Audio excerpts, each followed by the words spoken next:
মানিকগঞ্জে জাতীয় নাগরিক পার্টির এনসিপি কেন্দ্রীয় কমিটির পথসভা। বিশ্বের আলো টিভি মানিকগঞ্জ জেলা প্রতিনিধি বীর মুক্তিযোদ্ধা মোহাম্মদ আজহার হোসেন।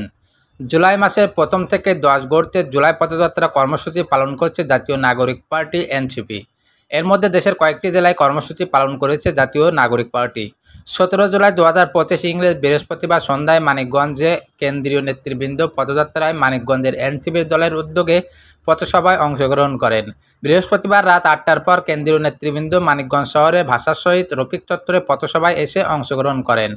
পথসভায় বক্তব্য রাখেন জাতীয় নাগরিক পার্টির সদস্য সচিব আক্তার হোসেন, সিনিয়র যুগ্ম আহ্বায়ক সামান্তা শারমিন।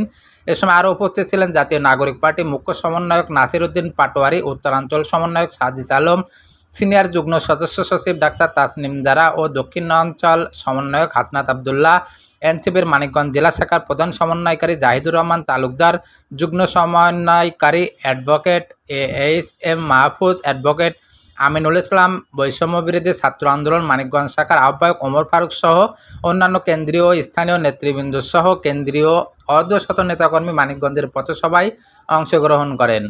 মানিকগঞ্জ এনসিপির জেলা শাখার প্রধান সমন্বয়কারী জাহিদুর রহমান তালুকদার তিনি বলেন, আমরা শান্তিপূর্ণভাবে কর্মসূচি পালন করতে চাই, তবে কিছু স্বার্থান্বেষী মহল আমাদের পদযাত্রা বানচাল করতে নানা ষড়যন্ত্র করছে। আমরা প্রশাসনের সাথে কথা বলেছি, তারা আশ্বস্ত করেছেন আমাদের পথে সবাকে সহযোগিতা করবেন। জাতীয় নাগরিক পার্টি এনসিপির আহ্বায়ক নাহিদ ইসলাম বলেছেন, গোপালগঞ্জ কি শুধুই আওয়ামী লীগের ঘাঁটি থাকবে? এই ধারণা ভুল। গোপালগঞ্জের প্রতিটি গ্রামে আমরা কর্মসূচি করব, জনগণের সঙ্গে যোগাযোগ বাড়াবো, তাদের সমস্যা শুনবো এবং বিকল্প রাজনৈতিক ভাবনা তুলে ধরব। তিনি বলেন, আমরা গণমানুষের কথা বলি, দেশের সার্বিক উন্নয়ন চাই, তাই শুধু শহরে নয়, গ্রামের ঘরে ঘরে গিয়ে আমাদের বক্তব্য পৌঁছে দেব। দলমত নির্বিশেষে দেশের স্বার্থে সকলে মিলে কাজ করতে হবে। এনসিপির আহ্বায়ক আরও বলেন, জাতীয় নাগরিক পার্টি গোপালগঞ্জ সহ সারা দেশে সাংগঠনিক কার্যক্রম জোরদার করেছে এবং অচিরেই বড় পরিসরে গণসংযোগ কর্মসূচি শুরু করব।